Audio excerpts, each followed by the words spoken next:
suffit. Tout ce dont j'ai besoin est en toi. Tout ce dont j'ai besoin, Christ seul, oh Christ seul me suffit. Christ seul me suffit.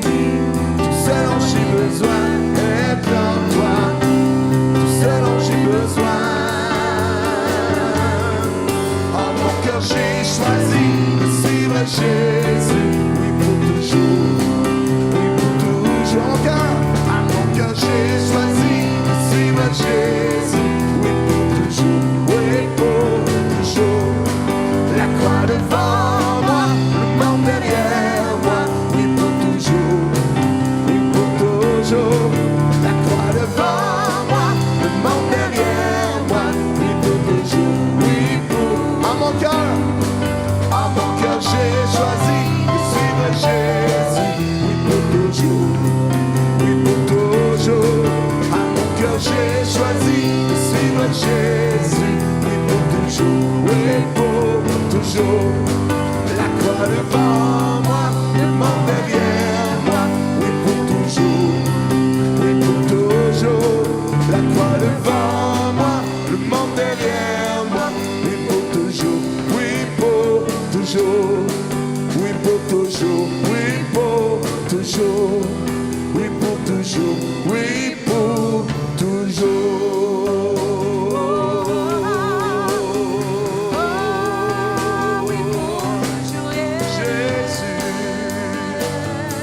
À mon cœur j'ai choisi suivre Jésus. Nous voulons te suivre, Seigneur. Marcher sur tes pas, aimer comme toi, Jésus.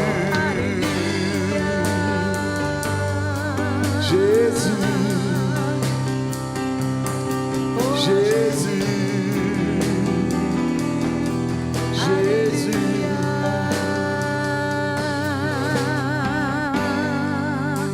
Oh, Alléluia.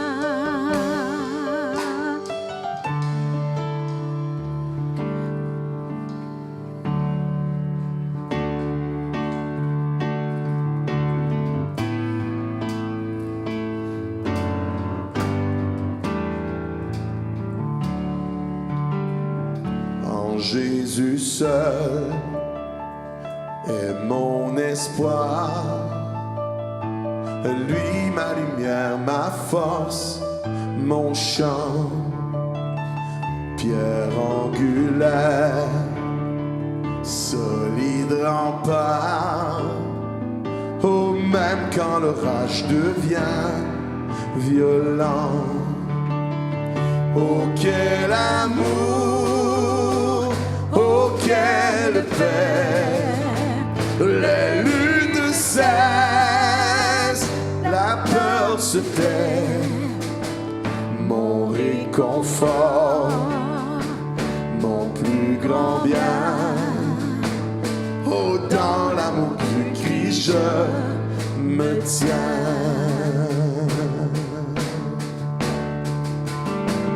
En Jésus seul, Dieu s'est fait chair, dans un enfant auquel mystère, ce don d'amour, de sainteté,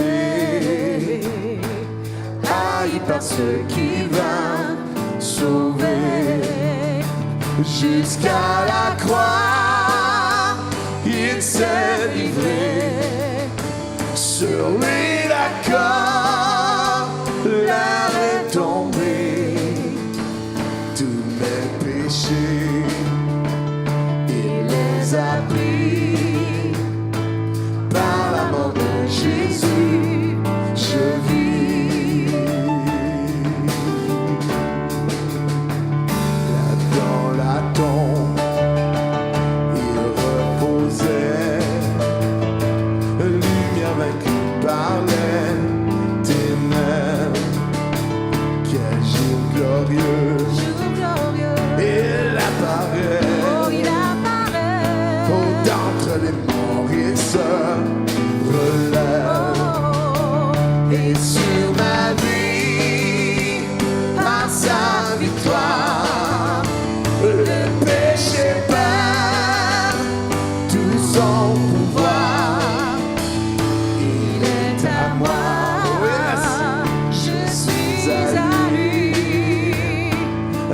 racheté par le sang du Christ.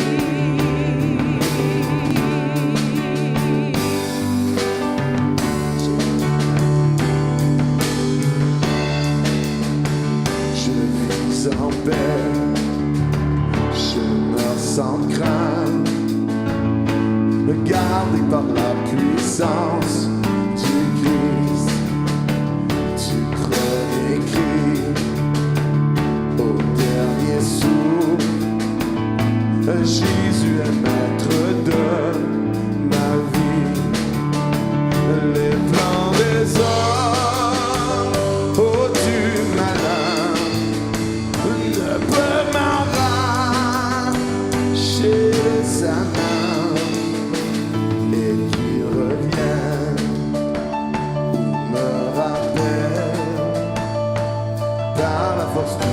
Je tiendrai.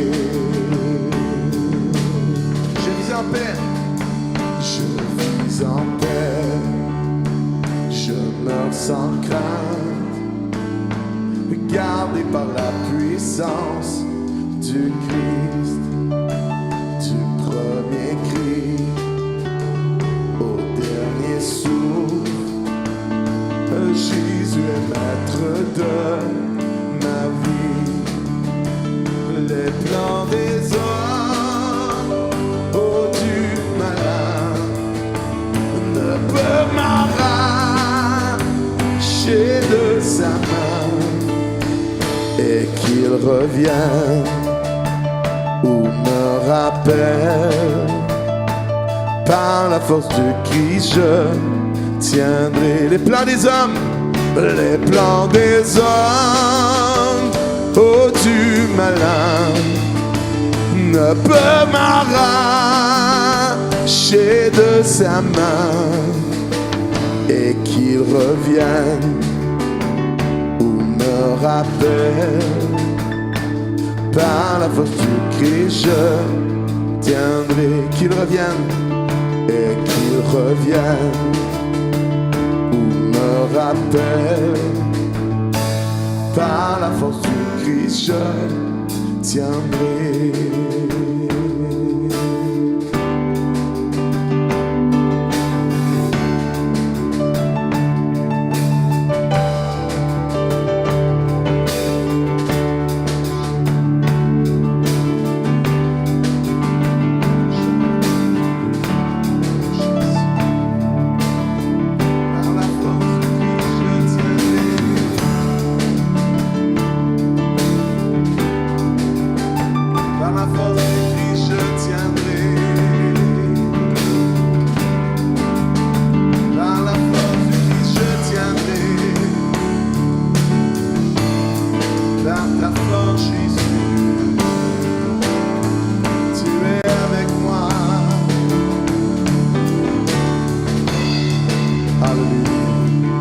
En toi seul, Seigneur, en toi seul se trouve le salut, en toi seul se trouve la paix, en toi seul se trouve la grâce, l'amour de Dieu. Seigneur Jésus, merci de nous aimer, Seigneur, de nous aimer chacun d'entre nous ici, Seigneur. Merci pour ton amour pour nous. Merci pour ton amour pour moi. Merci pour ton amour pour ma famille, Seigneur. Merci pour ton amour pour ton Église, Seigneur. En général, mais aussi merci pour ton amour pour l'Église Centre Chrétien de la Naudière. Merci Jésus pour ton amour. Merci pour ta grâce.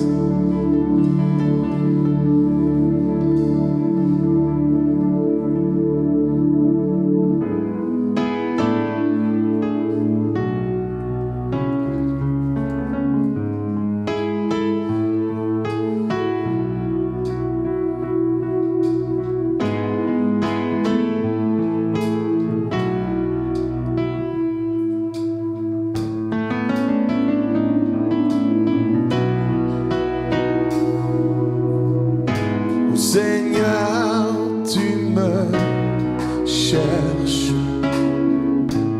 Tu me connais. Et si je t'oubliais, je sais que tu m'aimes.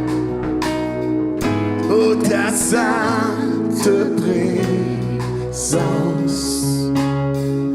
oh, elle m'environne. Oh, à chaque moment, je sais que tu m'aimes. Je sais que tu m'aimes. Oh, à la croix je me prosterne, où ton sang coula pour moi. Aucun amour n'est plus grand. Tu as gagné sur la mort, ta gloire remplit les lieux très hauts. Oh, rien ne peut nous séparer. Oh, tu marches devant moi. Oh, tu gardes mes pas. Oh, ta main me soutient. Je sais que tu m'aimes. Je sais que tu m'aimes. À la croix je me prosterne, où ton sang coula pour moi. Aucun amour n'est plus grand. Tu as gagné sur la mort, ta gloire remplit les lieux très hauts. Rien ne peut nous séparer. À la croix, oh, à la croix je me prosterne, où ton sang coula pour moi. Aucun amour n'est plus grand. Tu as gagné sur la mort, ta gloire remplit les lieux très hauts. Rien ne peut nous séparer. Tu déchires le voile, tu traces un chemin, car tu as tout accompli. Tu déchires le voile, tu traces un chemin, car tu as tout accompli. Oh, tu déchires le voile, tu déchires le voile, tu traces un chemin, car tu as tout accompli. Tu déchires le voile, tu traces un chemin, car tu as tout accompli.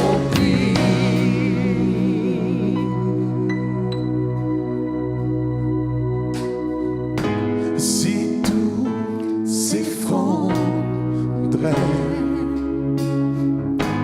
devant mes yeux, oh, tu resterais là. Je sais que tu m'aimes. Je sais que tu m'aimes. Oui, je sais que tu m'aimes. Je sais que tu m'aimes. Oh, à la croix je me prosterne, où ton sang coula pour moi. Aucun amour n'est plus grand. Tu as gagné sur la mort, ta gloire remplit les lieux très hauts. Rien ne peut nous séparer. Oh, à la croix, oui. Oh, à la croix je me prosterne, où ton sang coula pour moi. Aucun amour n'est plus grand. Oh, tu as gagné sur la mort. Ta gloire remplit les lieux très hauts. Rien ne peut nous séparer. Merci Jésus pour ton amour. Oh, alléluia.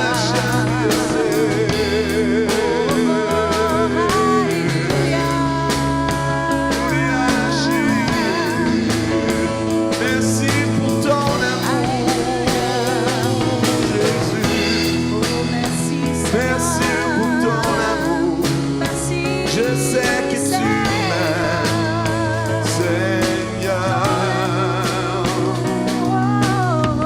Merci pour ton amour. Merci pour ton amour, Jésus. Je sais que tu m'aimes.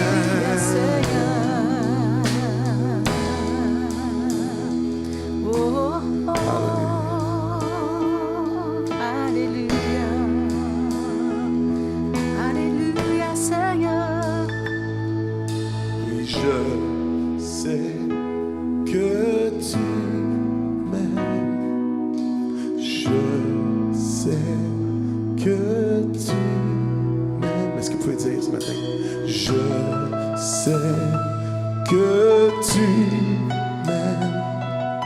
Je sais que tu m'aimes. Alléluia.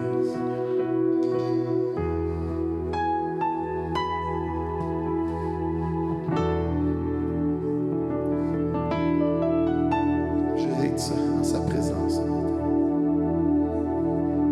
Qu'on puisse permettre à Jésus de nous entourer de ses bras ce matin.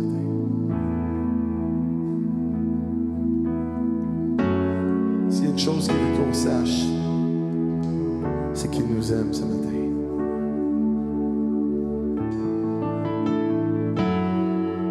Seigneur, merci de nous étreindre dans tes bras ce matin.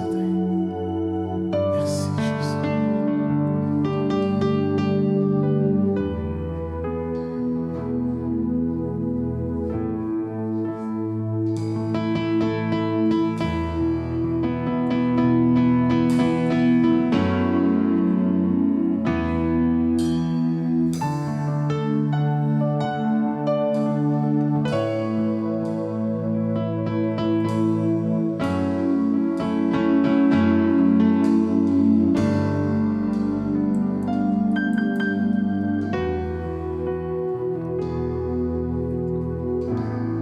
Mon Jésus, mon Sauveur, personne n'est comme toi. Je veux chanter à tous les jours les merveilles de ton amour. Mon refuge, ma force, tu es ma haute retraite, que tout mon être, ce que je suis, ne cesse de t'adorer.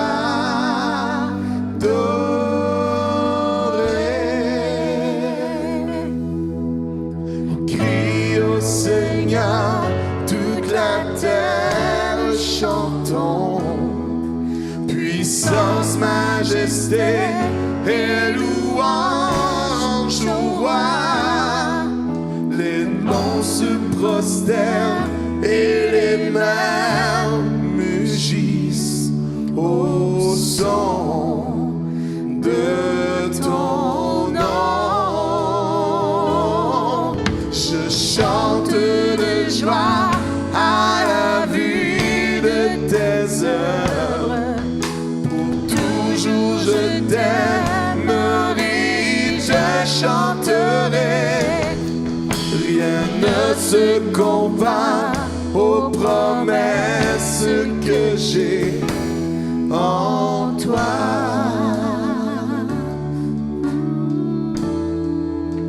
Dites-lui ce matin. Mon Jésus, mon Sauveur, personne n'est comme toi. Oui, je veux chanter à tous les jours les merveilles de ton âme.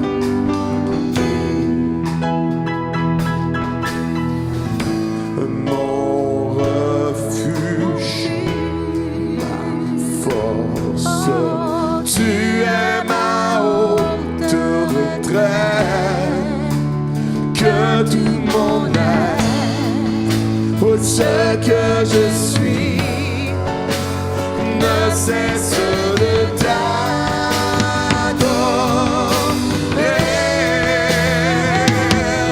Oh, crie au Seigneur, toute la terre, chantons. Puissance, majesté et louange au roi. Les monts se prosternent et les mers mugissent au son de ton nom. Je chante de joie à la vue de tes œuvres. Pour toujours je t'aimerai, te chanterai. Rien ne se compare aux promesses que j'ai en toi. Crie au Seigneur. Yes. Oh, crie au Seigneur, toute la terre, chantons. Puissance, majesté et louange au roi. Les monts se prosternent et les mers mugissent au son de ton nom. Je chante de joie à la vue de tes œuvres. Pour toujours je t'aimerai, te chanterai. Rien ne se compare aux promesses que j'ai. Rien ne se compare aux promesses que j'ai. Rien ne se compare aux promesses que j'ai en toi. Jésus, en toi.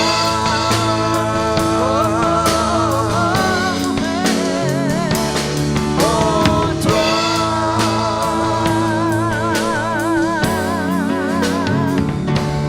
En toi.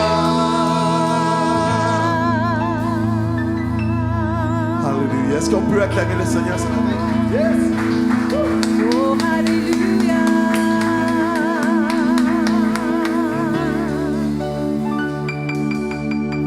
Si vous êtes capable, vous pouvez vous asseoir.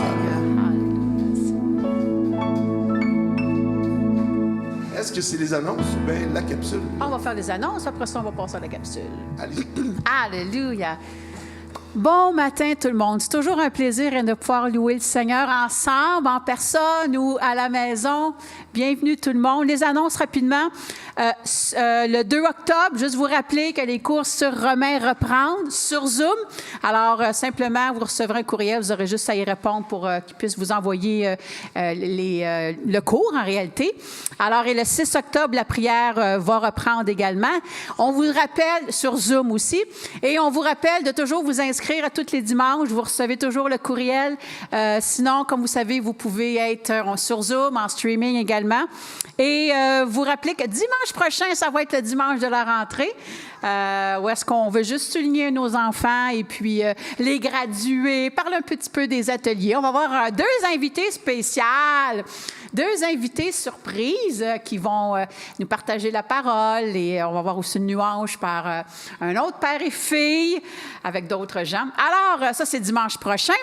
Et on vous rappelle aussi, on vous dit merci pour votre soutien financier. 3 façons maintenant, Interact, débit sur place ici, ou vous laissez tout simplement votre offrande en sortant.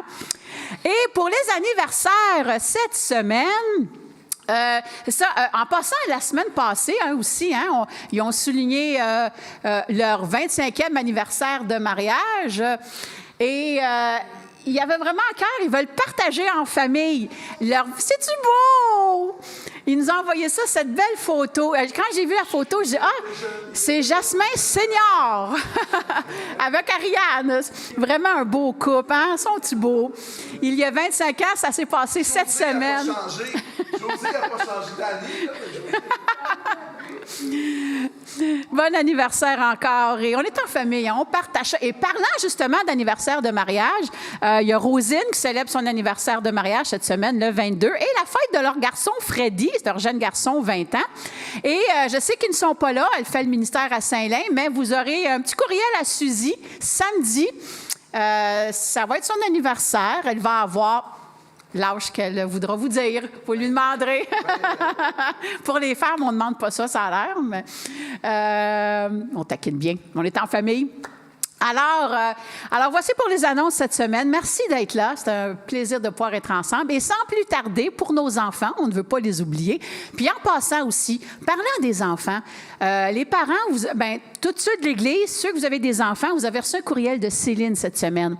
Parce qu'on veut tâter votre pouls, savoir comment vous voyez ça. Parce qu'on parle justement, on veut voir est-ce qu'on reprend les classes en bas, parce qu'on a des consignes très strictes à pouvoir, qu'il faut qu'on respecte. Alors, on va avoir votre pouls, savoir ce que vous en pensez. Fait que, s'il vous plaît, pour nous aider à vous aider, à mieux vous servir, juste répondez au courriel pour qu'on puisse tout simplement mieux savoir comment s'enligner pour dans le prochain mois. Et sur ce, est-ce qu'Anita est là ce matin? Anita. On cède la place à Anita pour la capsule et tout de suite après, notre frère David. Vous pourrez prendre la relève immédiatement après. Notre prédicateur de ce matin va être justement notre frère David. Que le Seigneur guide votre cœur immédiatement après, notre frère. Vas-y, ma belle Anita, pour la capsule des enfants.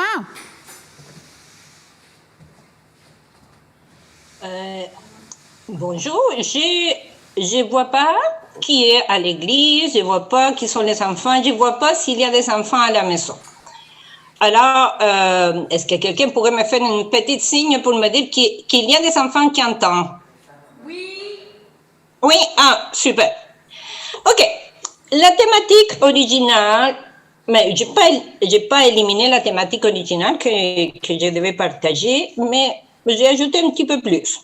C'est que pour toutes les choses de la vie, le meilleur remède, la solution absolue, c'est l'Évangile.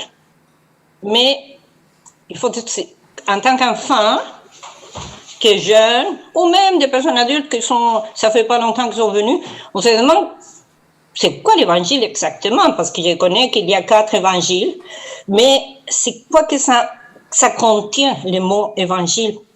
Et pour ceux qui ne le savent pas, la traduction de Évangile, c'est des nouvelles du salut. Des bonnes nouvelles du salut. Les bonnes nouvelles que Jésus-Christ lui-même nous a apportées quand il est venu sur terre, qu'il continue de nous donner par son Saint-Esprit, et que les apôtres, ses disciples, toutes les personnes qui l'ont entouré, ont continué d'écrire dans la Bible.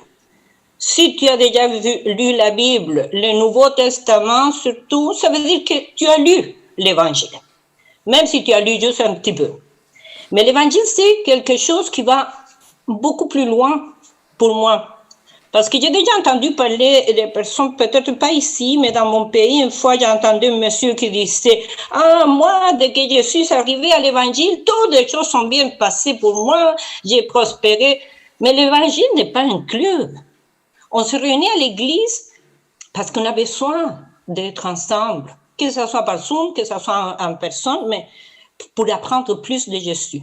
Mais ce n'est pas l'action de rentrer dans l'église qui te fait partie de l'évangile. C'est où est-ce que Jésus veut agir, c'est dans ton cœur.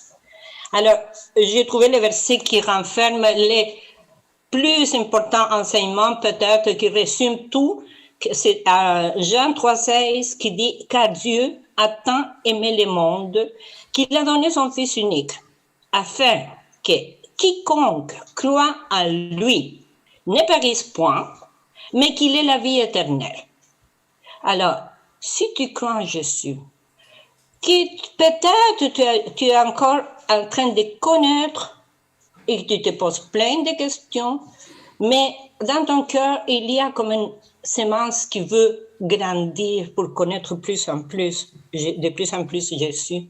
Et c'est ça la vie dans l'Évangile. Mais l'Évangile, c'est pas un remède comme une chose automatique, c'est pas comme pousser un bouton sur l'ordinateur, c'est pas comme prendre une pilule magique, malgré que je n'aime pas les mots magiques, parce que ça vient pas de la parole, mais c'est pas une chose comme ça automatique, c'est une croissance, jour après jour, mois après mois, pour toute la vie. Alors que tu aies 5 ans, 10 ans, 12 ans, et même si tu es un adolescent, c'est quelque chose qu'on nourrit jour après jour. Comme on t'a déjà fait une expérience de planter un grain, de semer un grain, que ça pousse, mais ce sont des plantes normalement qu'à la fin de l'année, à l'école, on jette.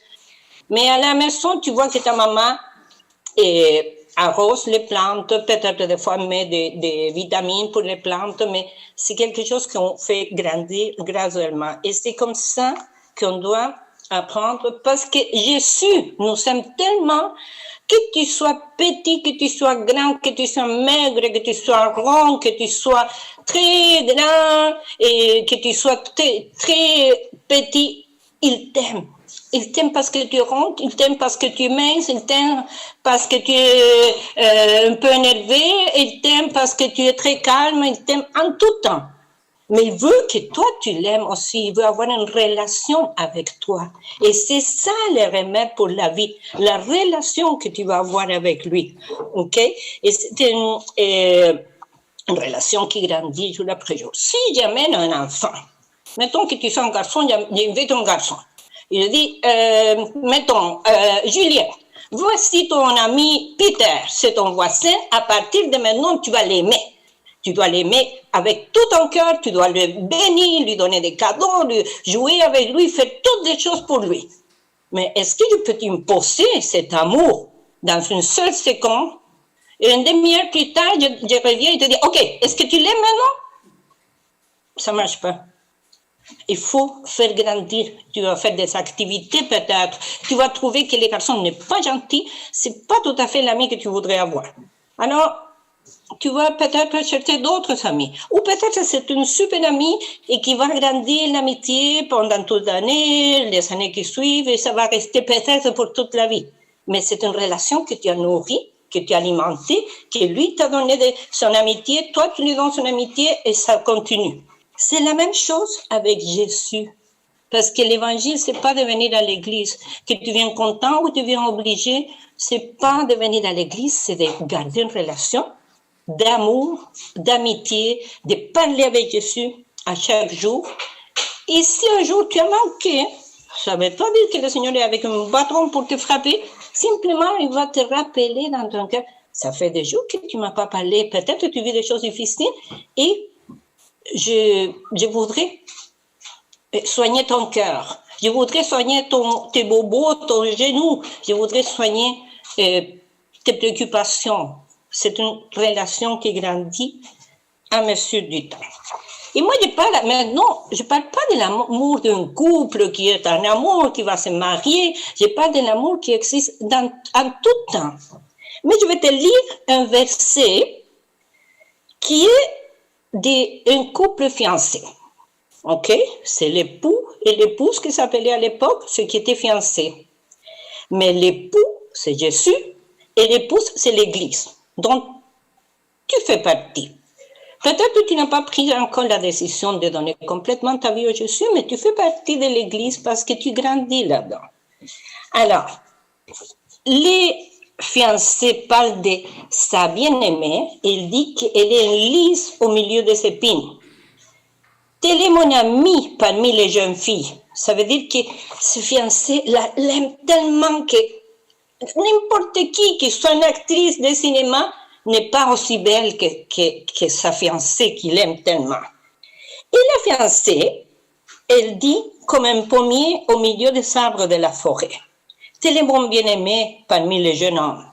La fiancée reconnaît qu'il n'y a rien dans la vie, rien dans l'univers qui puisse être plus grand que son bien-aimé que Jésus. C'est à cette relation que Jésus veut t'amener graduellement tout au long de ta vie, mais à partir de maintenant. Alors, lis sa parole, partage, pose des questions à tes parents et cherche à connaître plus Jésus parce que c'est la meilleure chose que tu peux avoir dans la vie. Et une petite capsule pour les parents, c'est pas en imposant la foi qu'on va réussir à que nos enfants grandissent dans le Seigneur. C'est de s'encourager, leur partager des choses qui soient bénissantes en famille ou à l'église, mais qui soient bénissantes et je les encourage à vouloir plus. Alors, je vous invite, les enfants, à toujours vouloir plus, à avoir un cœur ouvert, à recevoir toujours plus d'enseignements de Jésus pour l'aimer de plus en plus. Et rien ne peut être mieux dans la vie. Soyez bénis.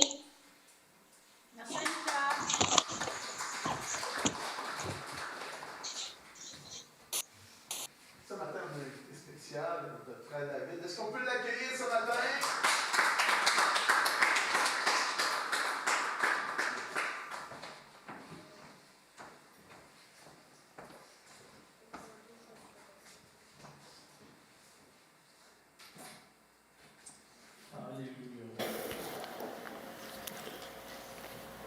Merci Seigneur, Père de gloire, pour le temps que tu viens de disposer encore devant nous, Seigneur. Puisque nous savons que ce n'est ni par la force, ni par la puissance, mais c'est par ton Esprit, Seigneur.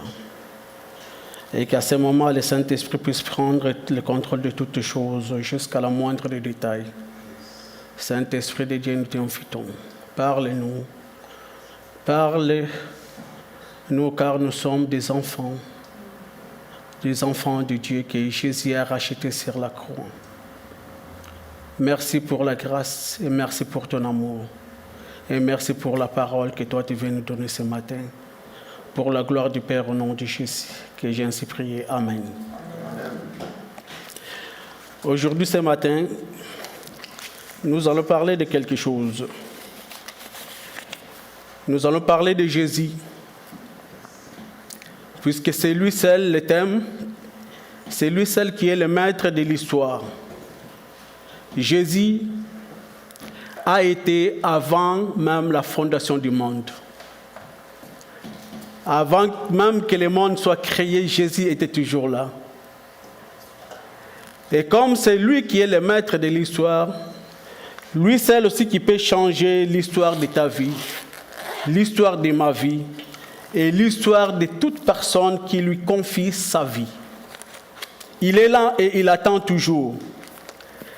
C'est à travers de ça que nous allons voir un peu l'histoire de quelqu'un que Jésus avait transformé sa vie, puisque la personne a été condamnée d'avance à la pauvreté, a été condamnée d'avance puisque la personne avait un bureau, mais son bureau était au bord de la route.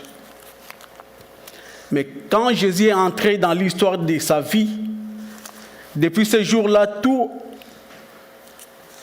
avait changé.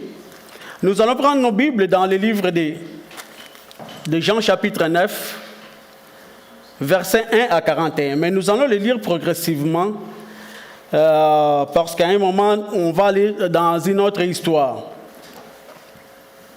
En fait, ce message, j'allais porter ça puisque pendant le confinement, on faisait nos réunions à la maison, au sous-sol, avec les enfants et ma belle-mère et mon épouse. Mais le dernier dimanche, avant que la réunion puisse commencer ici à l'église, Dieu m'avait donné ce message. Mais pendant la louange, il y a eu quelque chose que Dieu a mis dans mon cœur. Non, c'était un moment de remerciements, un moment de glorifier Dieu dans la vie de chacun. Il a fallu que chacun de nous puisse donner le témoignage de tout ce que Dieu a fait pendant les 4 mois de confinement. J'ai dit oui Seigneur, bon, j'obéis. Et à la fin, au lieu d'apporter ces messages auprès de mes enfants et de ma famille et moi-même aussi, j'ai changé, j'ai dit que chacun devrait donner qu'est-ce qu'il a réussi pendant le temps que nous étions confinés, les réunions que nous avions eues. Puisque pendant ce temps-là, nous avions vécu beaucoup de choses. Mon frère qui est en Europe, il avait été atteint de ce Covid et il était même à l'hôpital, intubé. Il a fait quasiment 3 mois à l'hôpital. 3 mois à l'hôpital. Il est passé d'un fil pour mourir. Mais je sais que même ici, j'avais envoyé une requête auprès du pasteur. On priait, mais c'était difficile. Il est l'aîné de la famille. Et à tout moment que ses enfants appelaient, je disais, peut-être une mauvaise nouvelle. Mais à tout moment, c'était que non, il commence à reprendre de mieux en mieux. Et même jusqu'à ce que même les médecins ont dit que tu dois être chanceux. Ça doit être que certaines personnes qui n'ont pas voulu que tu puisses partir. Les médecins qui ne savent pas que Dieu existe ou qui ne veulent pas le reconnaître, ils ont dit certainement il y a des gens qui ne voulaient pas te laisser partir. Parce que tout le monde qu'on avait ici, tout le monde qui était intubé ici, ils sont tous partis. Mais après, lorsque mon frère est sorti, le Covid a frappé dans ma maison. C'est ma femme qui était atteinte de Covid. Oui, c'est facile de le dire quand le Covid est dehors, mais c'est difficile à comprendre quand le Covid est entré dans la maison. Tout le monde devrait être confiné. Même le travail, tout le monde devrait cesser d'aller au travail. On a prié. On a prié. On a prié. Mais Jésus, c'est lui le maître. Quand on implore le maître vient et entre en action. Oui, il y en a d'autres, certainement d'autres qui ne croient pas. Mais peu importe, que tu crois et que tu ne crois pas, un jour tu vas les rencontrer. Mais à ce jour-là, quel va être ta plaidoyer? Qu'est-ce que tu vas dire? Que je ne t'avais pas accepté à cause d'eux. Non, on est tous adultes.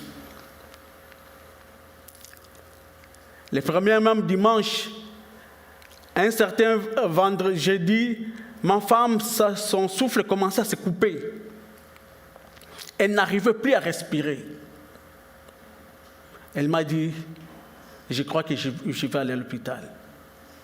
J'ai dit, on fera tout ce que tu voudras. Mais moi, je sais que Jésus est toujours là. Que tu sois ici, que ce soit à l'hôpital, Jésus est toujours là. Elle-même, elle a dit, bon, je vais voir jusqu'à demain. Le vendredi, elle a commencé à mieux respirer. Et même le dimanche de notre culte, parce qu'elle ne sortait pas de la chambre, le culte que nous faisons au sous-sol, elle était venue jusqu'à la porte du sous-sol pour louer et adorer Dieu. Tout ne dépend que de ton attitude. Tout ne dépend que de mon attitude. Qu'est-ce que tu crois de la parole de Dieu? Pour d'autres, la parole de Dieu ne sont que des fables. Mais pour d'autres, ceux qui croient, la parole de Dieu est vraie. Et plus réelle que les choses que nous voyons. Puisque c'est la parole qui est à l'auteur de toutes choses. Puisque Dieu créa toutes choses par sa parole.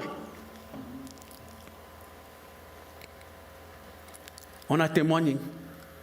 Mais le Covid est parti. Mais mon frère qui était atteint du Covid en France, laisse-moi vous dire qu'il avait fait, après sa sortie de l'hôpital, il a fait un accident mortel. Sa voiture est partie et entrée sous les fourgons, les camions de livraison. Un accident mortel. Mais avant cet accident, l'accident était un certain vendredi.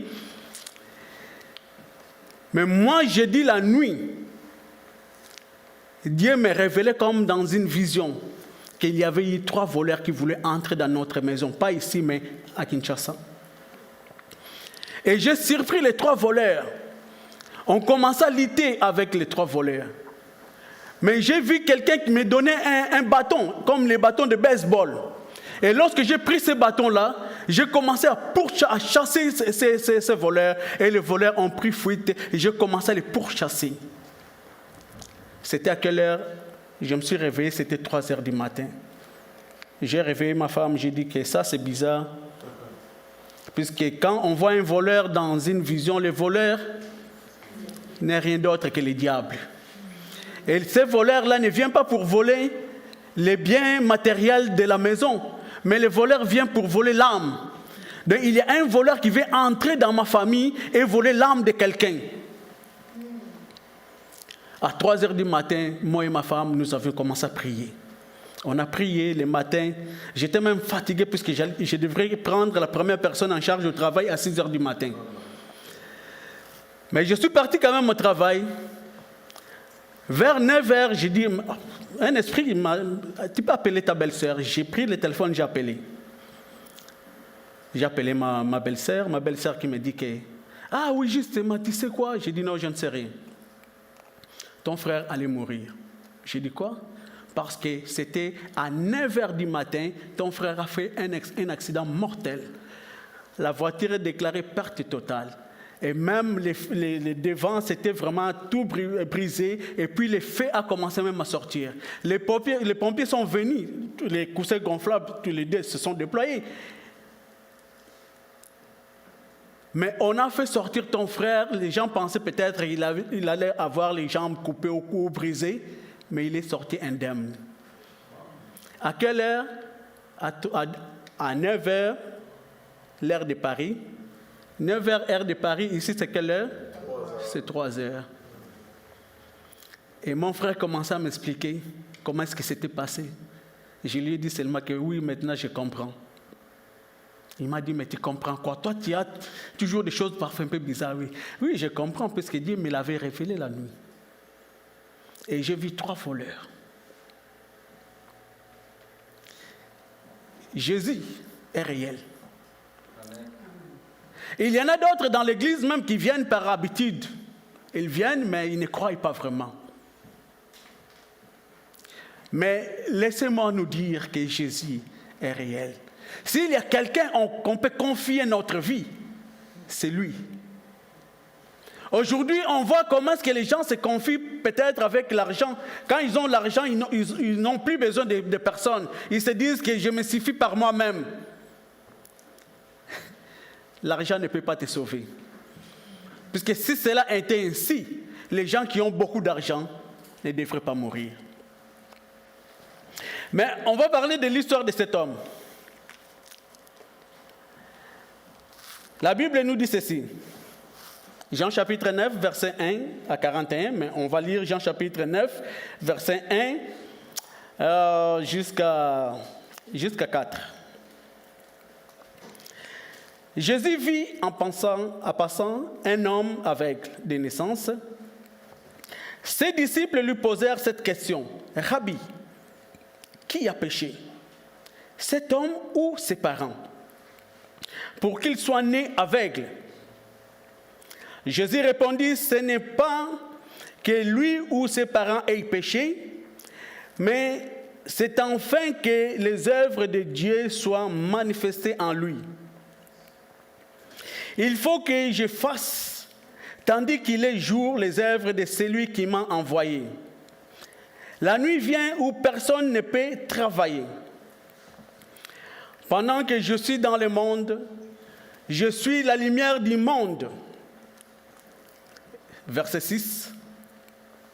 Après avoir dit cela, Jésus cracha à terre et fit de la boue avec sa salive. Puis il appliqua cette boue sur les yeux de l'aveugle et lui dit, va et lave-toi au réservoir de Siloé, nom qui signifie envoyé. Mais lorsque je méditais ces paroles, je me suis arrêté là comme je vais m'arrêter maintenant. J'ai dit, mais pourquoi cet exercice que moi j'ai appelé un miracle à 4 étapes. On voit dans la Bible combien de fois Jésus, quand les gens venaient, il les guérissait directement. Ou il les imposait la main directement et puis les gens étaient guéris. Mais pourquoi pour cet homme 4 étapes? D'abord, il cracha. D'abord, ainsi, on regarde très bien. Cet homme, ce n'est pas lui qui avait demandé le miracle. Ce n'est pas lui qui a couru derrière Jésus pour dire que Jésus sauve-moi, ou Jésus guéris-moi, ou Jésus je vais. Ce n'était pas la volonté de cet homme. Mais les disciples ont posé la question. Comme parfois il y a d'autres personnes qui posent la question sur toi. S'il est vraiment enfant de Dieu, pourquoi il est souvent malade? S'il est vraiment enfant de Dieu, pourquoi il y a ceci qui lui arrive? Pourquoi il a perdu sa maison? Pourquoi sa maison a pris feu? Pourquoi sa voiture, il a fait l'accident? Il y a des gens, ils veulent mettre ta foi en doute. Il y a certainement des gens qui se posent des questions. Mais ici, on nous dit que les disciples ont posé la question de savoir pourquoi cet homme était né aveugle. Est-ce que c'était à cause de son péché ou c'était à cause du péché de ses parents? Mais pas nécessairement quelqu'un qui n'est pas encore né. Comment est-ce qu'il doit comment est-ce qu'il doit commettre le péché? Dans d'autres termes, si on voulait accuser, on devrait accuser ses parents, puisqu'il est né aveugle. Il avait commis le péché lorsqu'il était dans le ventre de sa maman. Qu'est-ce qu'il avait fait? Est-ce qu'il tiraillait les trucs dans le ventre de sa maman? C'est pourquoi c'était un péché pour lui? Je me suis arrêté là. Mais pourquoi? Mais laissez-moi vous dire qu'il y a des moments où parfois si je ne comprends pas vraiment grand-chose dans la parole de Dieu, parfois je prends ma Bible et je laisse là. Ou je m'en vais dormir. Ou je fais autre chose. Puisque je voulais savoir pourquoi. Mais il est notre papa, il est notre Dieu, comme mon frère aime le dire souvent quand il prie, papa, mon papa. S'il est vraiment notre papa, c'est qu'il doit nous parler aussi. Parce qu'on a une relation avec lui.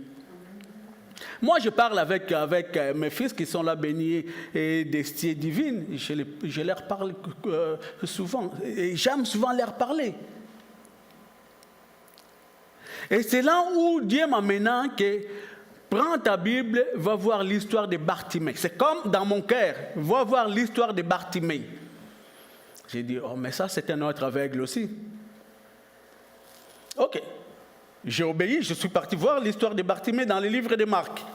Marc chapitre 10, versets 46 à 53. Que tu vas comprendre quelque chose là-dessus. Je suis parti voir Marc chapitre 10, versets 46 à 53. La Bible nous dit ceci. Ils arrivèrent à Jéricho. Et lorsque Jésus en sortit avec ses disciples, une assez grande foule, les fils de Timée, Bartimée, mendiant aveugle, étaient assis au bord du chemin.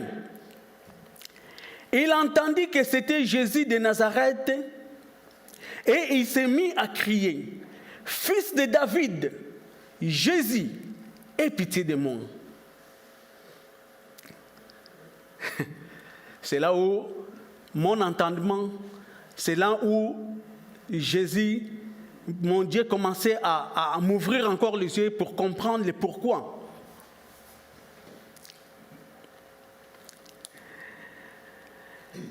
Plusieurs le reprenaient pour le faire taire. Mais il criait beaucoup plus fort, « Fils de David, aie pitié de moi. » Jésus s'arrêta et dit, « Appelez-les. » Ils appelèrent l'aveugle en lui disant, « Prends courage, lève-toi, il t'appelle. » L'aveugle jeta son menton et se levant d'un bond, vint vers Jésus. Jésus prenant la parole lui dit, « Que veux-tu que je fasse? Que veux-tu que je fasse? » Mais cet homme a répondu, « Rabouni. »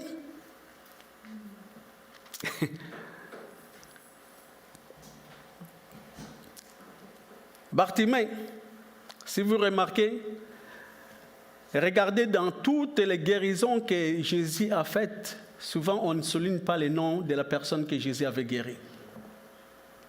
Dans toutes les guérisons, j'ai essayé de vérifier, j'ai fait l'exercice. Mais pourquoi Dieu m'a amené là-bas? Bartimée, fils de Timée. D'abord, rien que son nom, Bartimée, c'est en araméen. Bar, c'est ce qui veut dire fils, et Timée, ce qui veut dire honneur ou honoré en langue grecque. Donc, fils honoré ou fils d'honneur. Mais regardez, cela ne correspondait pas avec sa vie sociale. Puisque Bartimée, sa condition sociale était un mendiant. Un mendiant. Et sa condition physique, il était aveugle. Et il avait un bureau, là où il travaillait. Et son bureau était où? Au bord du chemin. C'est là où il se mettait chaque jour pour mendier.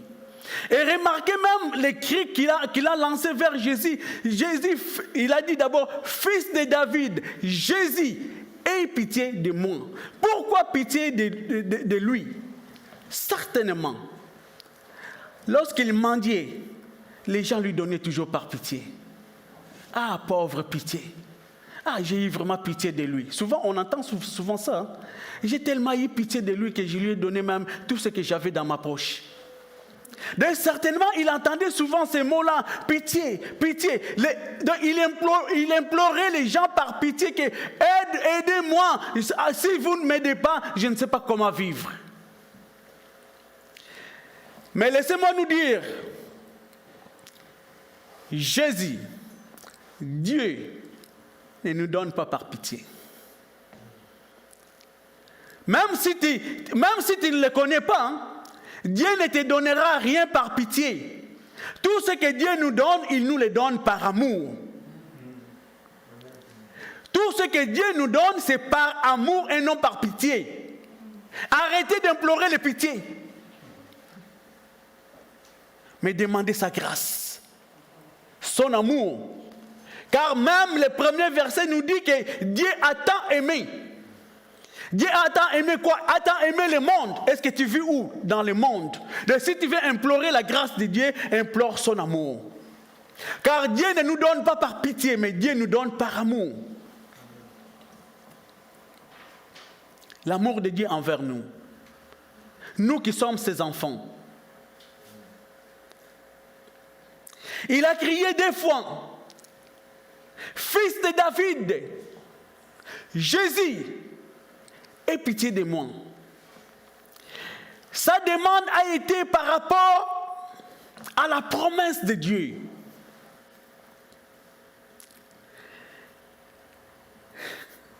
Les sacrificateurs, même les pharisiens, refusaient de dire que Jésus était le fils de David. Mais quand on l'appelle Jésus, fils de David, c'est par rapport à la promesse que Dieu avait faite. Et quand nous demandons des choses à Dieu, il faut que nous le demandions par rapport à sa promesse, par rapport à ses écrits, par rapport à sa parole.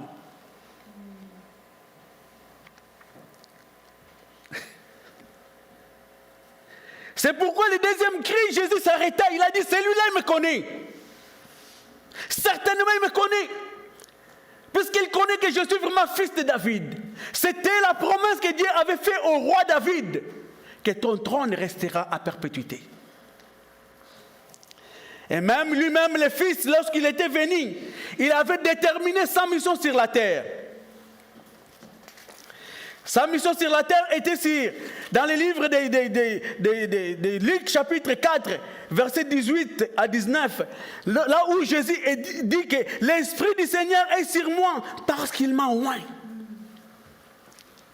Il avait déterminé sa mission. Pourquoi il était venu sur la terre? L'Esprit du Seigneur est sur moi parce qu'il m'a oint. Il m'a oint pourquoi? Il m'a oint pour annoncer une bonne nouvelle aux pauvres. Et si tu es pauvre en esprit, sachez que la bonne nouvelle est pour toi et pour moi. Il dit, il m'a envoyé pour guérir ceux qui ont le cœur brisé. Je ne sais pas si tu peux retrouver ta part là-dedans. Est-ce que tu as le cœur brisé? Jésus peut te guérir. Le monde peut commencer à se moquer de toi. Le monde peut commencer à dire, regardez, son mari lui a laissé, regardez comment est-ce qu'il est, où elle est devenue, sa femme lui a laissé, et regardez ses enfants l'ont abandonné, regardez comment est-ce qu'il est devenu misérable. Les cœurs brisés, ceux qui ont le cœur brisé, Jésus est venu aussi pour vous. 3, il a dit, pour proclamer aux captifs la délivrance, ceux qui sont envoûtés par les démons. Jésus peut te délivrer. Jésus peut changer ta vie. Tu étais un homme ou une femme délaissé, ou parfois toi-même tu ne savais pas comment prendre soin de ta vie parce que tu es tellement envoûté par les démons. Mais Jésus peut te délivrer. Et il dit encore, et il m'a envoyé aux aveugles les recouvrements de la vie. Ah, Bartimée, celui-là, Dieu lui a envoyé pour que les aveugles puissent commencer à voir. Jésus, fils de David.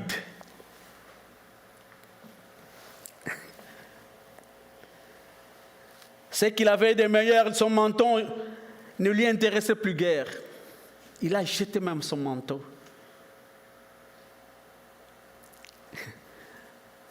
Que veux-tu que je fasse, Rabouni? Et Jésus lui dit, va, ta foi t'a sauvé. Est-ce que Jésus avait touché cet homme? Et juste à quelque part, qu'est-ce que tu veux que je fasse? Rabouni, ce qui veut dire je vais voir. Il n'a pas tourné autour des pots, je peut-être, si tu peux, peut-être. Non, je vais voir.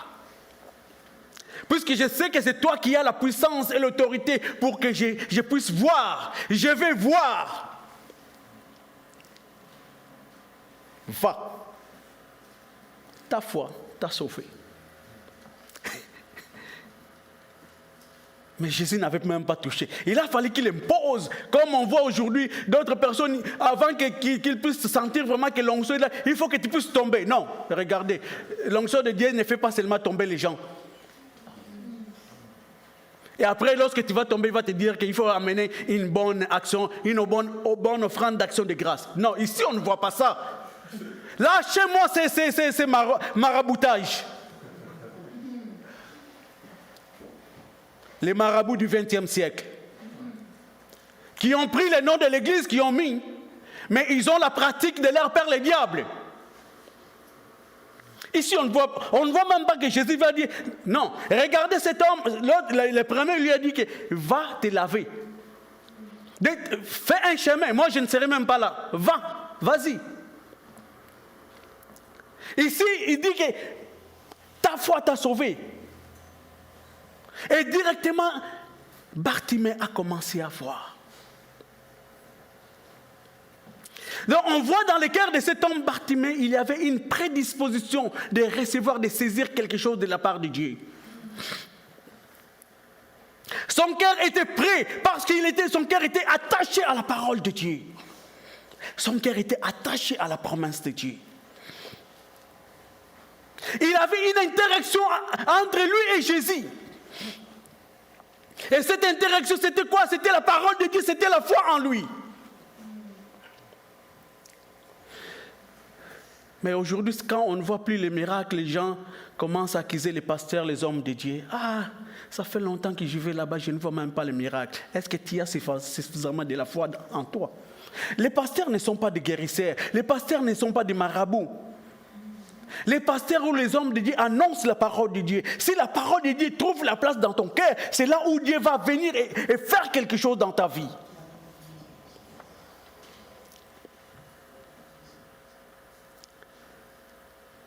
Cet homme Bartimée est parti. Tout joyeux. Mais il n'était pas parti. Quand il avait dit quelque chose, il a dit, aussitôt recouvra la vie et suivit Jésus dans les chemins. Il est resté attaché avec Jésus. Il a dit que je vais te suivre parce que c'est toi le maître. Au moment où les pharisiens et les sacrificateurs et les souverains sacrificateurs ne veulent pas reconnaître que c'est toi le maître, c'est toi le Messie, moi je sais que c'est toi. Alors je vais te suivre jusqu'à la fin. Mais parfois nous prenons aussi ce genre de décisions que Jésus, je vais te suivre. Mais ça prend combien de temps pour que ta foi puisse se refroidir? Lorsqu'il y aura seulement certaines épreuves, que ce soit à la maison, tu pensais vraiment que ta femme avait beaucoup de foi, peut-être ton mari avait beaucoup de foi, un peu d'épreuve à la maison, de toutes les façons j'abandonne ce Dieu-là. Mais ce n'est pas Dieu qui est le problème. Lorsqu'il y aura un petit quelque chose à l'église avec un frère ou une sœur, de toutes les façons j'abandonne. Tu abandonnes Dieu. Tu n'abandonnes pas ces frères-là. Ce frère-là n'a rien à voir. Ou cette sœur-là n'a rien à voir. Mais la personne à qui tu abandonnes, c'est Dieu. Cela veut dire ta foi, peut-être n'était pas assez solide. Puisque notre foi va toujours être testée.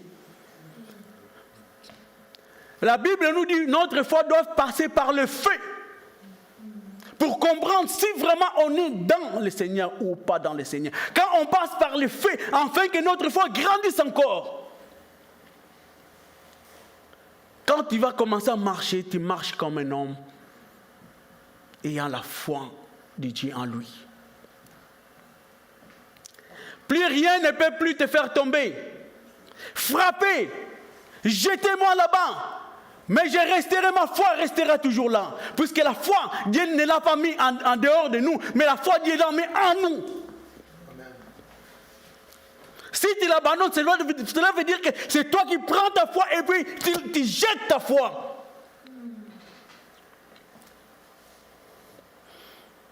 Je peux venir arracher ta chemise, mon frère François. Te dire que je ne t'aime pas. Je prends ta lunette, je brise. Mais si tu as suffisamment de la foi, tu vas me dire que mon frère David, je t'aime pareil. Puisque ta foi, ta lunette est en dehors, ta foi est là en dedans. L'amour que Dieu a mis en nous est aussi là au-dedans de nous.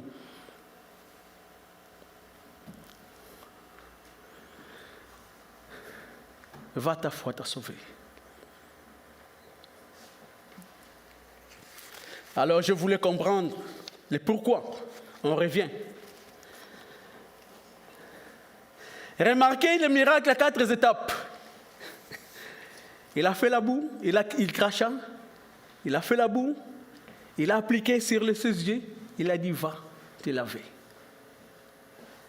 Donc, si tu as de la foi, si tu as suffisamment la foi, tu vas obéir à la parole. Cela veut dire tu vas aller où? Aux réserves de Siloé. Puisqu'il n'avait pas dit que va, les voisins à côté vont te donner de l'eau pour que tu puisses laver tes yeux. Va aux réserves de Siloé. Les réserves de Siloé, c'était quand même loin, au sud de Jérusalem. Fais ce chemin-là. Et dira le chemin, peut-être tu peux te fatiguer. Non, c'est tellement loin, je vais prendre, les voisins ici, vous n'avez pas un peu d'eau, et tu prends l'eau, tu mets sur tes yeux. Est-ce qu'il allait voir? Non, il n'allait pas voir.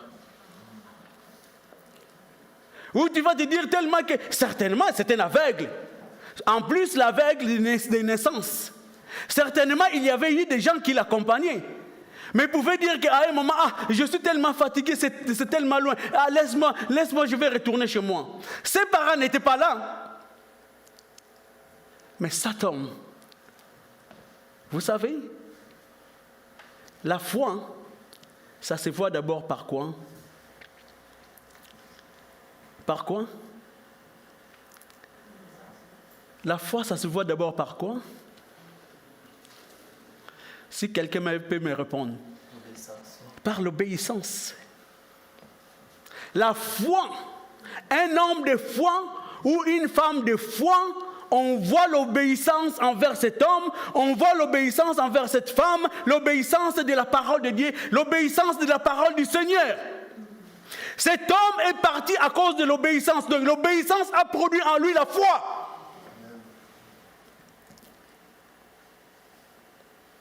Jusqu'aux réserves. Il ne douta de rien. Malgré tout au long du chemin, il ne voyait rien. Mais il partait toujours. Si on voit les lépreux, lorsque Jésus avait dit allez vous faire examiner auprès des sacrificateurs, avant même d'arriver auprès des sacrificateurs, ils étaient déjà guéris.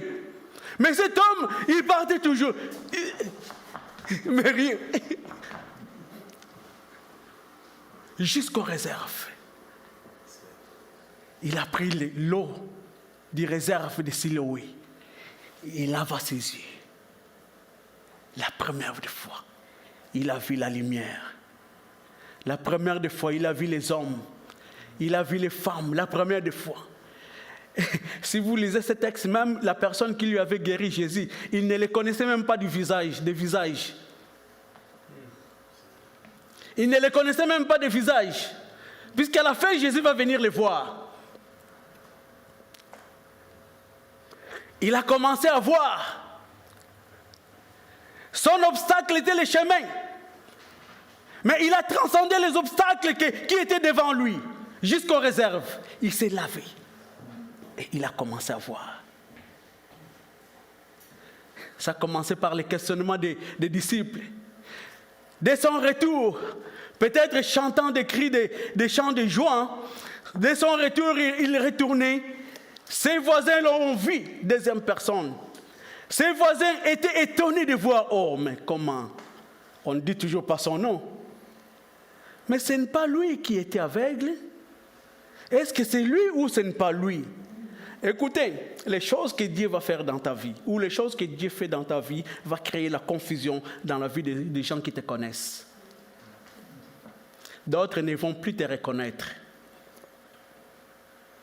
Mais comment c'était un homme triste. Mais comment aujourd'hui il est devenu un homme joyeux. À tout moment, il est de bonne humeur. Alléluia. Quand il marche, même dans son travail, il travaille très bien. Même tes collègues te connaissaient peut-être une personne bougonnée. Mais tu peux me donner. Oh, pas grave, il te donne. Il te n'est plus beaucoup bougonné. Parce que Jésus est entré dans l'histoire de ta vie. Ses voisins ne les reconnaissaient plus. D'autres étaient étonnés. Est-ce que c'est toi? D'autres disent non, ce n'est pas lui, puisque la personne que nous connaissons, lui, c'est un aveugle de naissance, il ne peut pas voir. D'autres disent peut-être c'est. Lui-même s'est présenté, il a dit oui, c'est moi. Oui, c'est moi. Mais comment est-ce que tu as vu? Et regarde, cet homme est devenu l'évangile. Il a commencé à annoncer l'évangile. Parce que les témoignages que Dieu fait dans ta vie, c'est ton évangile pour témoigner la grandeur et la grâce de Dieu. Même si tu n'arrivais pas à parler, à partir de ce jour-là, tu vas commencer à parler. Parler de qui? Non pas de toi, mais parler de lui. Tu ne parles pas de toi, mais tu parles de lui. De lui de qui? Tu parles de Jésus. Tu parles de Dieu, de tout ce qu'il a fait dans ta vie. Qu'est-ce que cet homme a dit?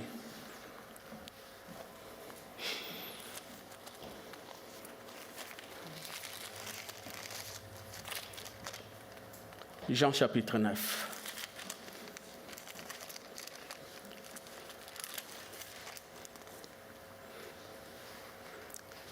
N'est-il pas là celui qui se tenait assis et mendiait? Les uns disaient c'est lui, d'autres disaient non. Mais il lui ressemble. Et lui-même disait, c'est moi. Il lui dit, comment donc tes yeux ont-ils été ouverts? Il répondit, l'homme qu'on appelle Jésus a fait de la boue, a ouvert mes yeux et m'a dit, va au réservoir de Siloé et lave-toi. Je suis allé.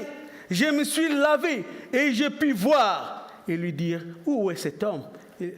Il répondit, je ne sais pas. Je ne sais pas. Mais ce que je sais seulement, il a pris la boue, il l'a mis dans mes yeux. Il m'a dit, va au réservoir de Siloé. Et j'y suis allé. et j'y vois. Son évangile était ça. Mais pour Bartimée, il avait dit, va, ta foi t'a sauvé. Mais lui, il lui a dit, va et va te laver. Puisqu'au cours du chemin, c'est là où ta foi va se former.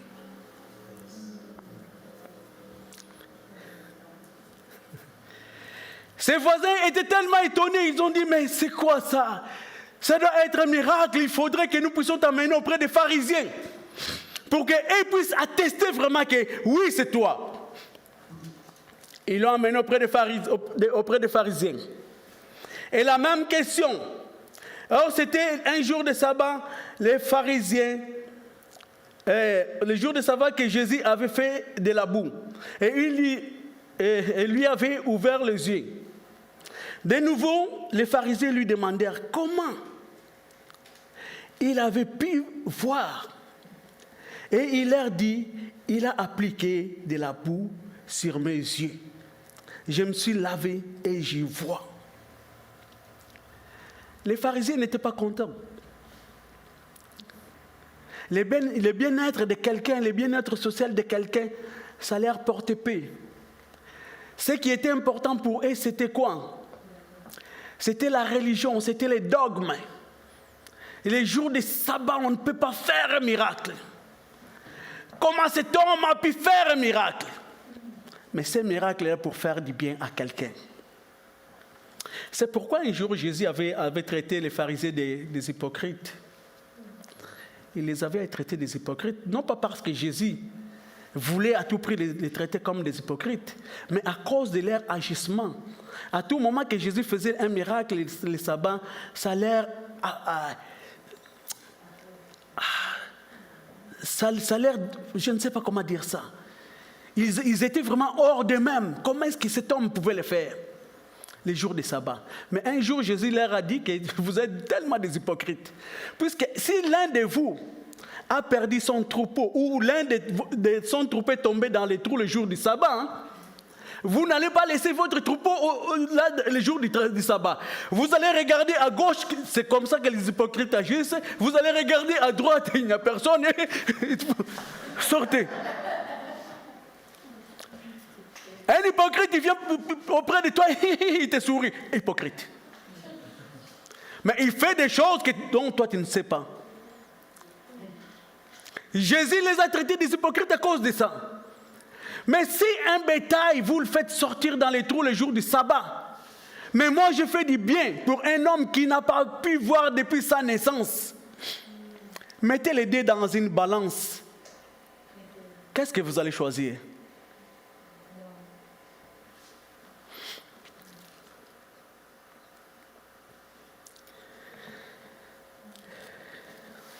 Ah, les pharisiens.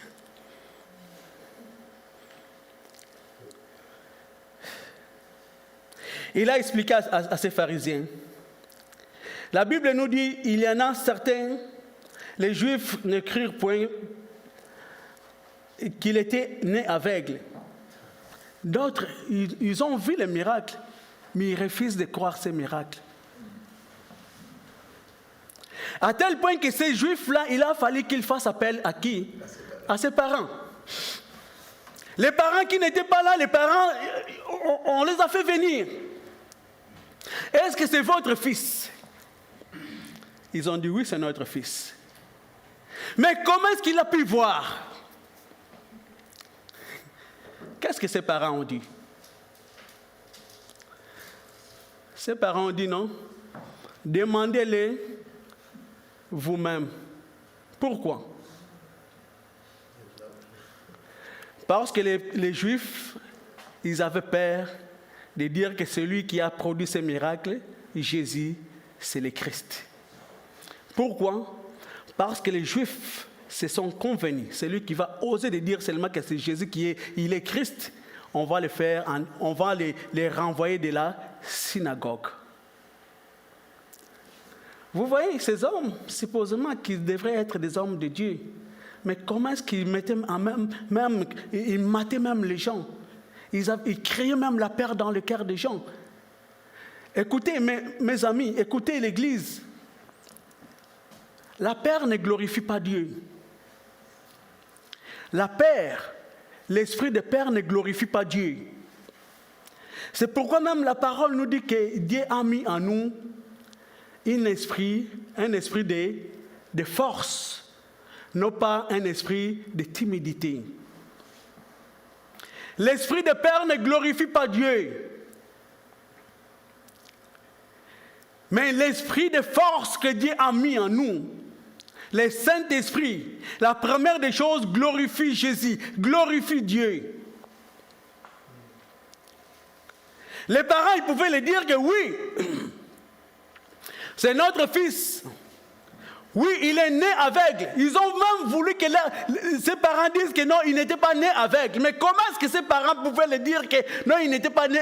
Et pourtant, cet homme, il est resté dans cette condition pendant longtemps. Puisqu'on ne souligne pas son âge, je ne peux pas dire non plus.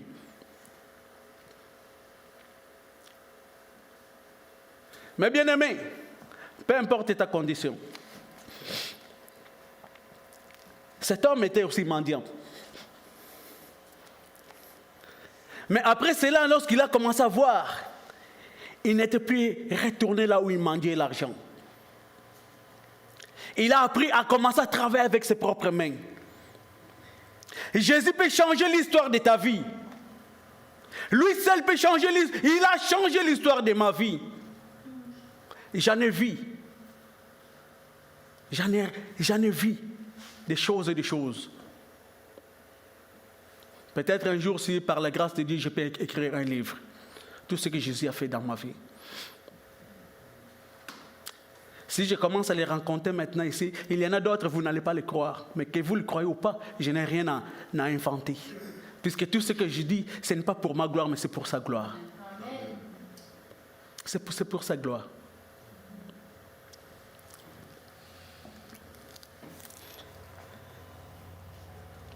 Mais bien aimé, la peur ne glorifie pas Dieu. Mais la Bible nous dit que c'est la crainte qui glorifie Dieu. Quand on a la crainte de Dieu, quand on a le respect de Dieu, on va commencer à glorifier Dieu. Car la Bible nous dit dans les livres de Proverbes, chapitre 1, verset 7, la crainte de l'Éternel est le commencement de la sagesse. Quand on craint Dieu, Dieu nous remplit de sa sagesse. Quand on craint Dieu, Dieu nous ouvre les yeux. Quand on craint Dieu, tu peux être là, mais Dieu te parle. Même lorsque tu diras aux gens que Dieu m'a parlé, tu te prends pour qui? Non, je ne me prends pas pour quelque chose. Je ne me prends pas pour une autre personne. C'est que je sais seulement qu'un jour, Jésus était venu et il m'avait sauvé. Et depuis ce temps-là, j'achemine avec lui. Et depuis ce temps-là, il peut me parler. Parfois, c'est dommage que ma femme a travaillé aujourd'hui. Parfois, c'est ma femme qui me trouve un peu bizarre. Je me réveille parfois la nuit. Mais David, tu as dormi à 11h. Et regarde, tu vas comme... J'ai dit, chérie, Dieu m'a réveillé. Il m'a dit de faire quelque chose, il faut que je le fasse. Je ne sais pas quoi, mais je vais aller le faire. Et après, pour demain, c'est lui qui va en prendre soin. Parfois, je vais rester là dans la prière jusqu'à 4h du matin, je monte. Mais appelle même à 6h du matin pour dire que tu es malade. Non, je ne peux pas tromper. Je ne peux pas dire que je suis malade. Je ne peux pas mentir. Mais parfois, la journée que je n'ai pas dormi, lorsque je vais être là, je vais commencer à travailler. C'est comme si je suis vraiment, revigoré. C'est comme si il n'y a aucune fatigue. Voyez. Donc c'est ça. Mais bien aimé, je ne sais pas c'est quoi la situation que tu vis. Je ne sais pas c'est quoi ton problème. Mais la Bible nous dit, Dieu nous a donné un nom. Toute chose a un nom. Même de nouvelles maladies a un nom. Les Covid, on avait commencé d'abord à appeler ça coronavirus, a un nom. Après, ils ont dit non, il faut trouver un nom scientifique, Covid-19. Mais c'est toujours un nom. Le cancer, c'est un nom. La diabète, c'est un nom.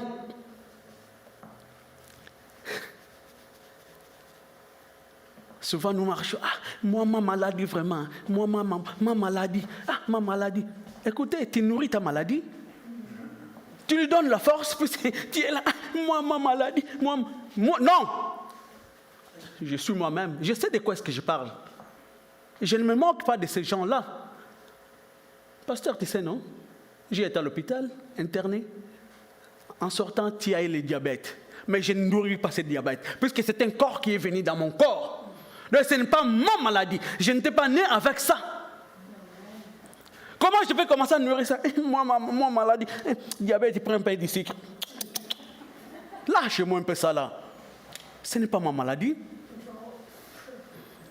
Un corps étranger qui est venu dans ton corps, tu commences à le bercer. Hein? Ah, moi vraiment, quelle maladie? Mon cancer du sein. Quand tu parles comme ça, le cancer du sein, il fait encore un peu de douleur. Mon cancer du sein. Tu les nourris. Il faut les traiter par rapport à la parole de Dieu. Il y a un nom. La Bible nous dit, dans le livre de Philippiens chapitre 2, versets 9 à 11.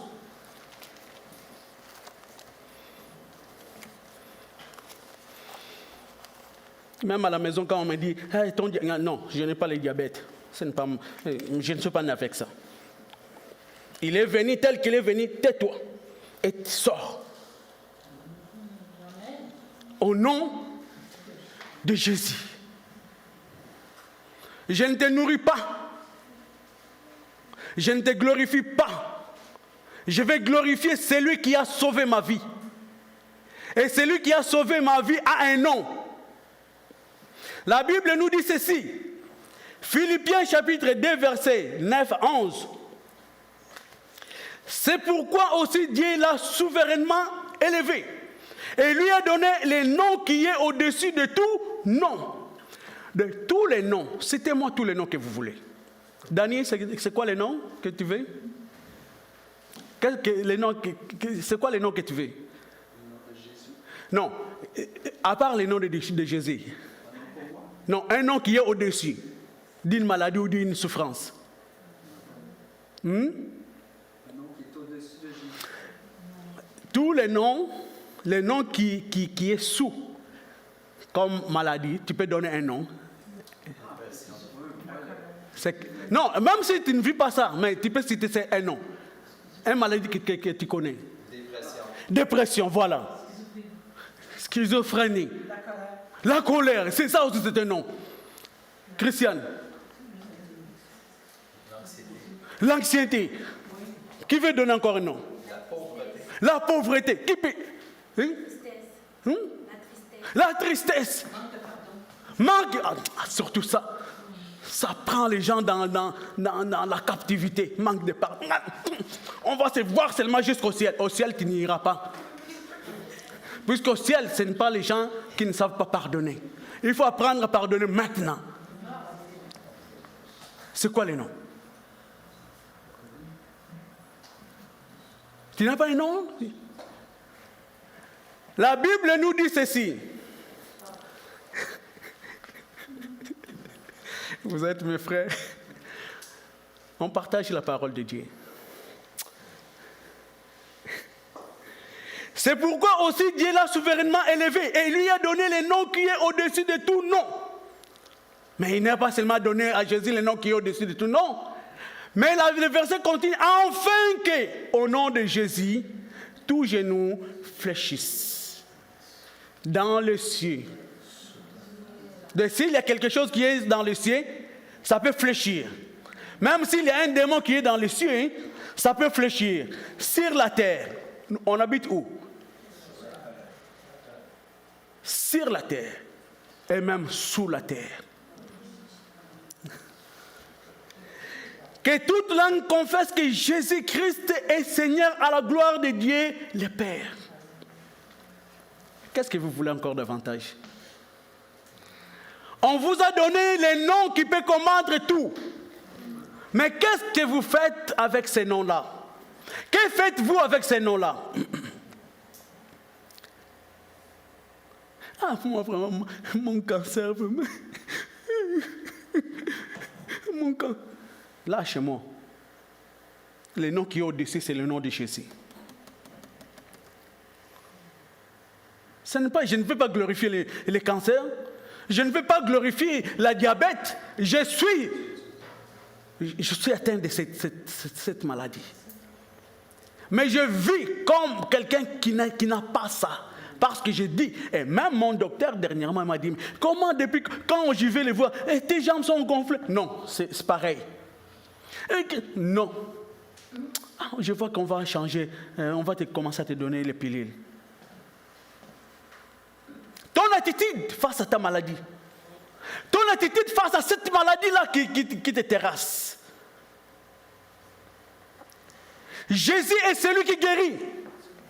La Bible nous dit qu'il est le même hier, aujourd'hui et éternellement. Il ne change pas. C'est nous qui changeons. Aujourd'hui, tu dis oui. Demain, tu dis peut-être. Le lendemain, tu dis non. C'est ma vie. C'est ma vie. Je m'appartiens à moi-même. C'est ma vie. Mais tu oublies que tu lui avais donné ta vie. Tu as repris ta vie.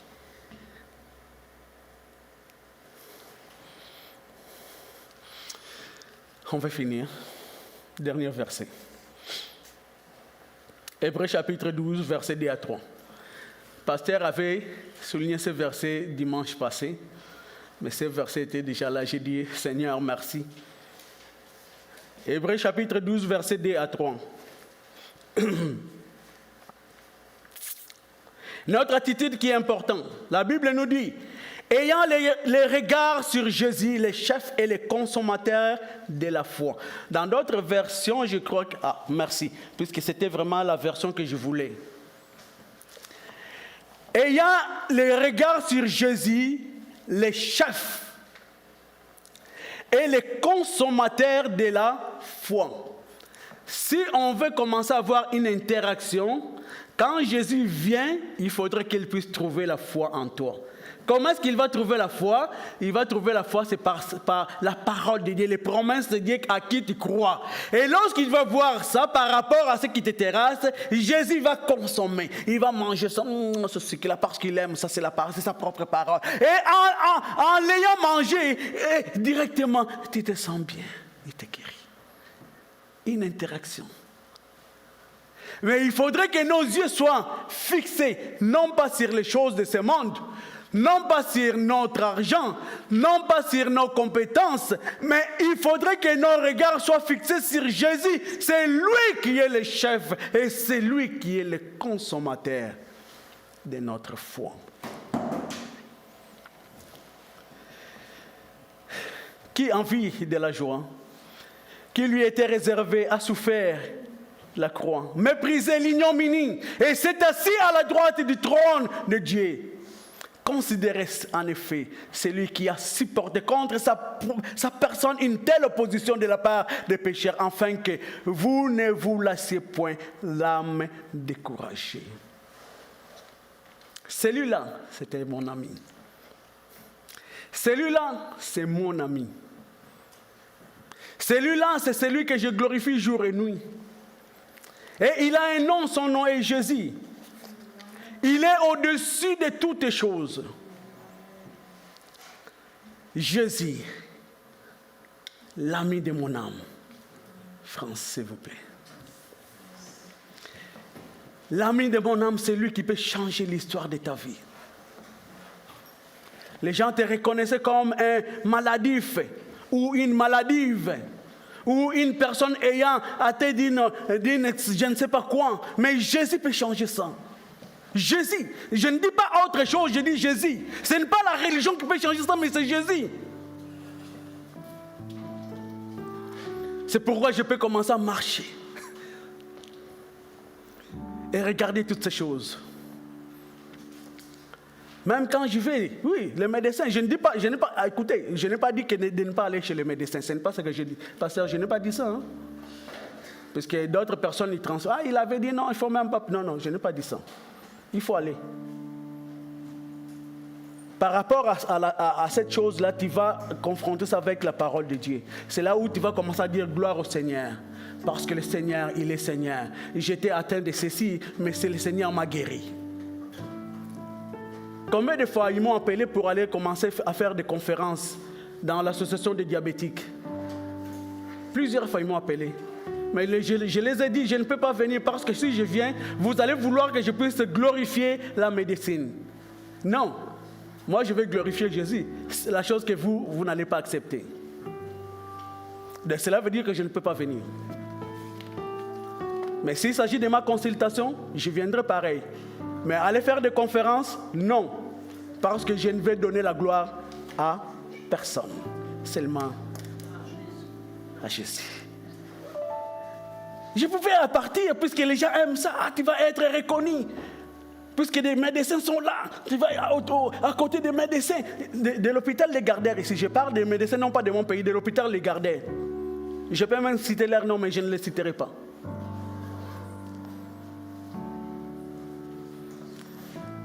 Alléluia. Faites de lui votre ami, puisqu'il est l'ami de votre âme. Merci. Que Dieu vous bénisse.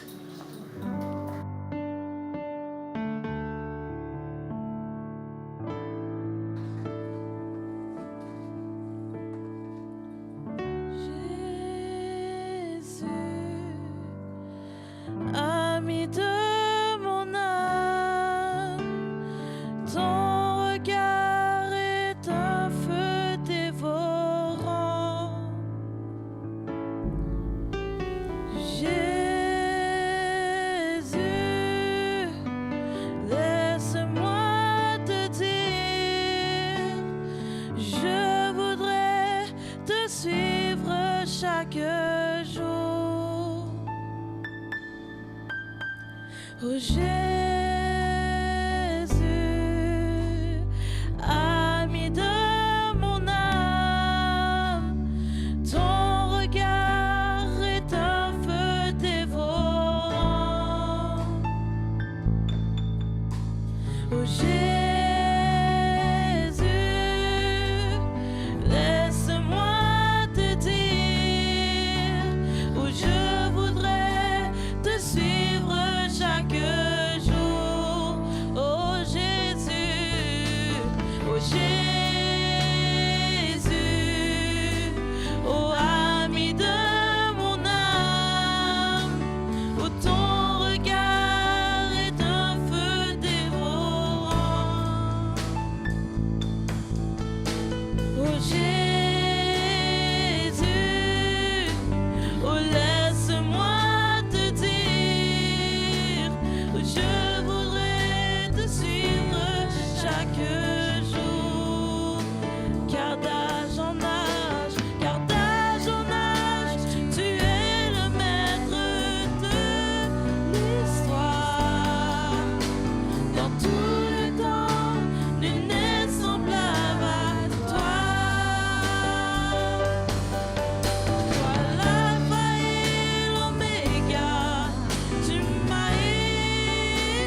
tes voix. Tout parle de toi.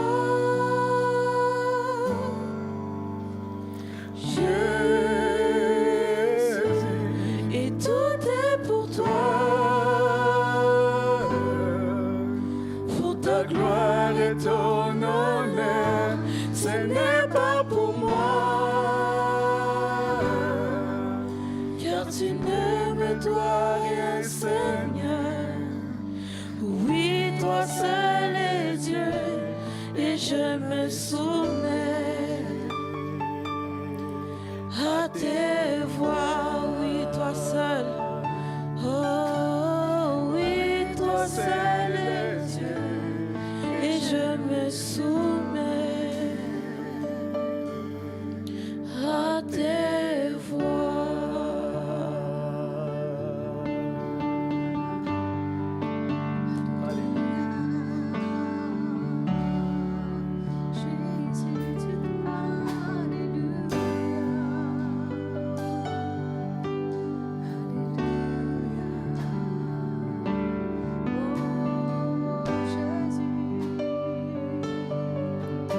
Oui, toi seul est Dieu.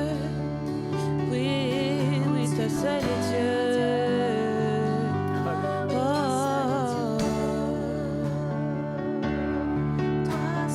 Oui, toi seul est Dieu. Oui, toi seul. Oui, toi seul.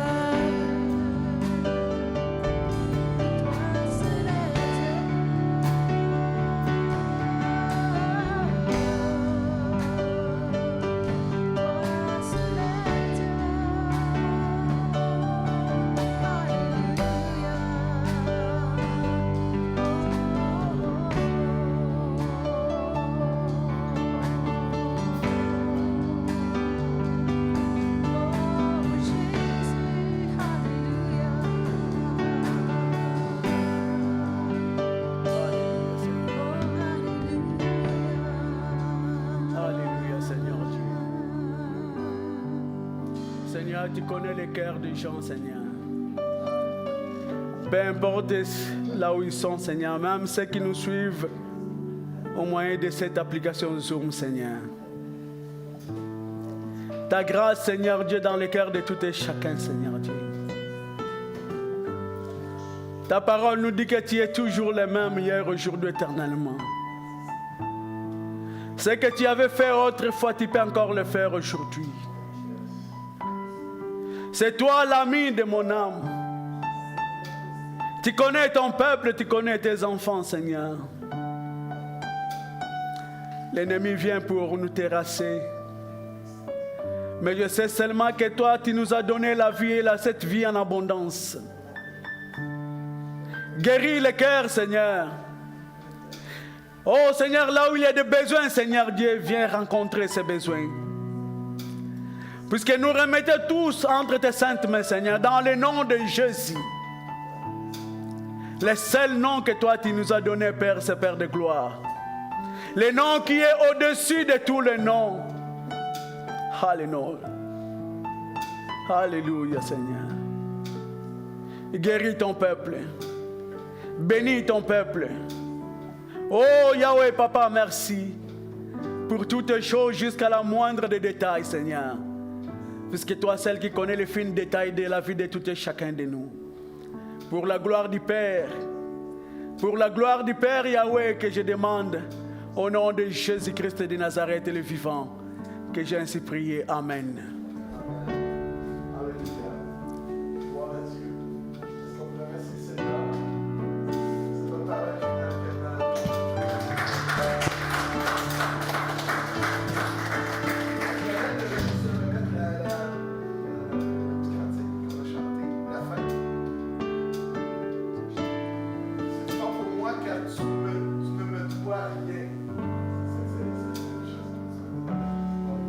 J'aimerais qu'on puisse enterrer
seul est Dieu, et je me soumets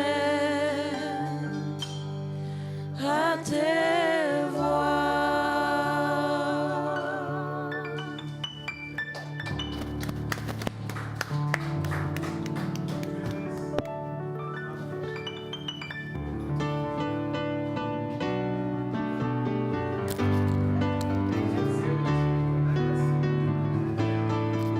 Merci les filles pour être là pour ce chant.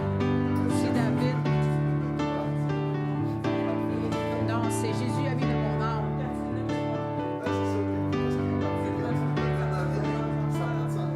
Car tu ne me dois rien. Nathan s'est trompé. Tu ne me dois rien.